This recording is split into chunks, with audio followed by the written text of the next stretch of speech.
Mungkin teman-teman sering dengar istilah UI dan juga UX. UI singkatan dari User Interface, UX dari User Experience.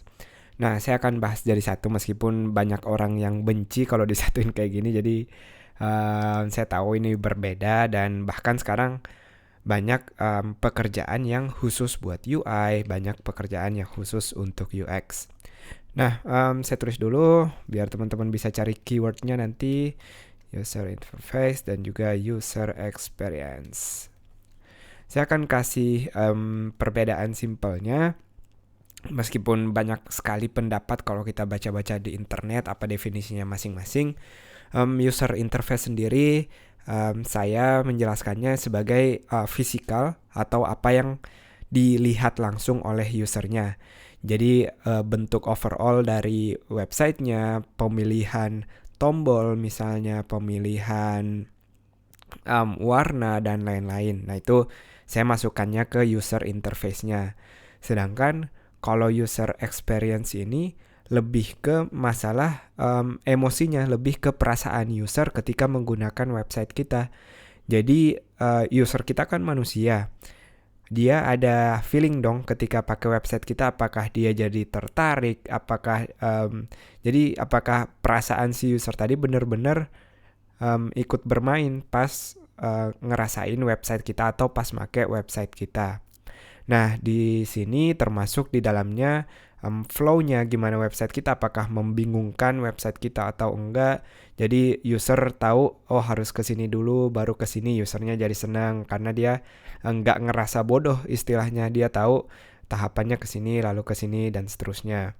Nah, di sini juga kita bisa masukkan masalah um, information arsitektur atau bagaimana kita sebagai arsitek informasinya, karena pasti semakin besar website kita semakin banyak info yang mau kita sampaikan. Tapi ingat ketika kita berusaha nyampein sesuatu yang banyak, kita mau pokoknya infonya nyampe. Tapi kalau caranya nggak bener, hasilnya malah sedikit pun infonya tadi nggak ada yang nyampe. Makanya kita harus jadi arsitek di sini, gimana kita ngebangun skenario dari website kita. Kita seperti storytelling. Saya mau ngasih tahu user ini dulu bertahap. Jadi kita kayak ngeedukasi usernya. Lalu setelah ini usernya ke sini, setelah ini usernya ke sini. Ingat pas usernya pakai websitenya, kita nggak ada di sampingnya buat ngajarin. Jadi tugas kita selama desainnya termasuk si UX ini, dia udah ngebayangin gimana flow-nya nanti, gimana sistem arsitektur tadi. Karena kadang kita terlalu fokus masalah brand kita mau ngasih tahu sesuatu tapi lupa untuk user yang benar-benar make tadi. Kalau teman-teman mau cari artikel lagi, keyword-keyword yang bagus, user-centered design, jadi gimana kita benar-benar ngedesainnya buat user.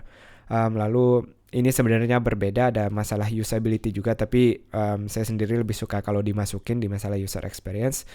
Usability ini gimana user friendly-nya, apakah dan efisiensi juga dari websitenya. Misalnya kita bikin form, user harus ngisi dari daftar tapi panjangnya udah 20 teks yang user harus isi. Nah ini kan udah males user dari awal, apalagi kita baru mau nyuruh daftar udah ngisi form banyak banget.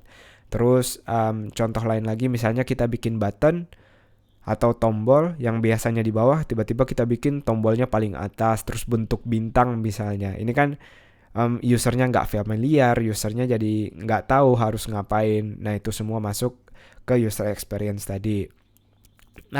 Kalau teman-teman pernah dengar term dari A/B testing, ini Google nawarin ini juga. Jadi website kita bisa punya dua versi. Nanti kita bisa lihat, bisa dari analytics-nya, misalnya ada Google Analytics namanya, teman-teman bisa lihat di situ flow dari usernya. Jadi setelah dia halaman login, habis itu dia kemana. Jadi teman-teman tahu dengan desain yang sekarang ini kita lebih ngarahin user tuh kemana, atau user tuh lebih seneng kemana. Kita perlu pakai data di sini. Nah, A/B testing juga bagus ketika baru kita mock up atau ketika baru desain di Photoshop juga bisa. Jadi kita ngeliatin dua versi dari websitenya. Ini versi pertama, misalnya kalau halaman profilnya di sini, terus kalau bagian B kalau halaman profilnya di sana misalnya. Jadi kita ngasih pilihan seperti itu.